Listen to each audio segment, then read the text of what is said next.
Assalamualaikum warahmatullahi wabarakatuh. Salam sejahtera bagi kita semua. Perkenalkan, nama saya Nihayatus Sa'diyah dari Fakultas Pendidikan Agama Islam. Pada hari ini saya akan mempresentasikan hasil presentasi yang telah saya buat dengan tema Sejarah Pendidikan Islam di Indonesia. Latar belakang sejarah pendidikan Islam di Indonesia yaitu pendidikan Islam memiliki peran strategis dalam pembentukan moral dan karakter bangsa Indonesia. Sebagai agama mayoritas, Islam telah menyebar secara damai melalui jalur perdagangan dan peran kerajaan-kerajaan Islam. Pendidikan Islam menjadi alat utama dalam menyampaikan nilai-nilai agama, mulai dari masjid, pesantren, hingga lembaga pendidikan formal seperti madrasah.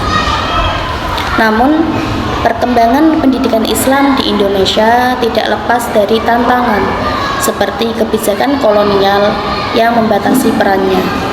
Saat ini, pendidikan Islam terus beradaptasi dengan tuntutan zaman, termasuk globalisasi dan digitalisasi. Yang pertama, masuknya Islam ke Indonesia melalui jalur perdagangan. Islam masuk ke Indonesia melalui perdagangan dari Arab, Gujarat, dan Persia sejak abad ke-7 atau 8. Interaksi perdagangan ini tidak hanya membawa barang-barang dagangan, tetapi juga menyebarkan nilai-nilai agama Islam secara damai. Yang kedua, peran kerajaan Islam. Peran kerajaan Islam yang pertama yaitu Samudra Pasai. Sebagai kerajaan Islam pertama, Samudra Pasai menjadi pusat dakwah Islam. Untuk yang kedua, kerajaan Demak dan Aceh. Kedua kerajaan ini mendukung penyebaran Islam, termasuk melalui pendidikan. Awal lembaga pendidikan Islam yaitu masjid, pesantren, dan surau atau langgar. Masjid digunakan untuk belajar Al-Quran, fikih, dan ibadah. Yang kedua, pesantren, lembaga pendidikan tradisional Islam yang mengajarkan akhlak, fikih, dan Al-Quran. Surau atau langgar yaitu pusat pendidikan lokal di pedesaan. Yang kedua, peran Wali Songo.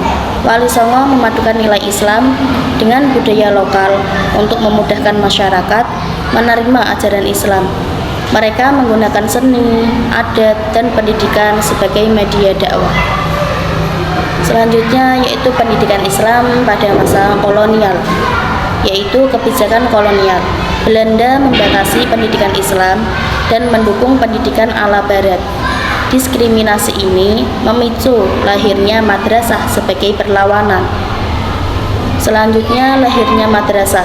Madrasah diniyah muncul sebagai solusi untuk mengintegrasikan pelajaran agama dengan ilmu umum. Madrasah ini menjadi simbol resistensi terhadap monopoli pendidikan oleh penjajah. Pendidikan Islam pasca kemerdekaan. Yang pertama, integrasi ke sistem pendidikan nasional. Setelah kemerdekaan, pemerintah mendirikan Kementerian Agama untuk mengelola pendidikan Islam. Madrasah diakui sebagai bagian resmi dari sistem pendidikan nasional. Pesantren modern dan perguruan tinggi Islam. Pesantren modern yaitu seperti Gontor, mengajarkan kurikulum umum dan agama. Perguruan tinggi Islam seperti IAIN atau UIN didirikan untuk memenuhi kebutuhan pendidikan tinggi berbasis Islam. Selanjutnya, pendidikan Islam di era kontemporer. Yang pertama, tantangan globalisasi dan digitalisasi. Globalisasi membawa tantangan berupa masuknya budaya asing yang dapat mempengaruhi nilai-nilai Islam. Pendidikan Islam harus beradaptasi dengan perkembangan teknologi dan era digital. Inovasi kurikulum berbasis teknologi yaitu e-learning, aplikasi pembelajaran, dan platform digital untuk memperluas akses pendidikan Islam. Contoh inovasi ini adalah aplikasi belajar Al-Quran dan kelas online untuk madrasah dan pesantren. Kesimpulan dari sejarah pendidikan Islam di Indonesia ini yaitu pendidikan Islam memiliki sejarah panjang yang berkontribusi besar terhadap pembentukan moral dan budaya bangsa Indonesia. Meskipun menghadapi tantangan, pendidikan Islam terus berkembang untuk memenuhi kebutuhan zaman. Sekian presentasi dari saya. Semoga dengan presentasi ini dapat menambah wawasan bagi kita semua. Dan apabila ada tutur kata yang kurang berkenan di hati, mohon untuk dimaafkan. Wassalamualaikum warahmatullahi wabarakatuh.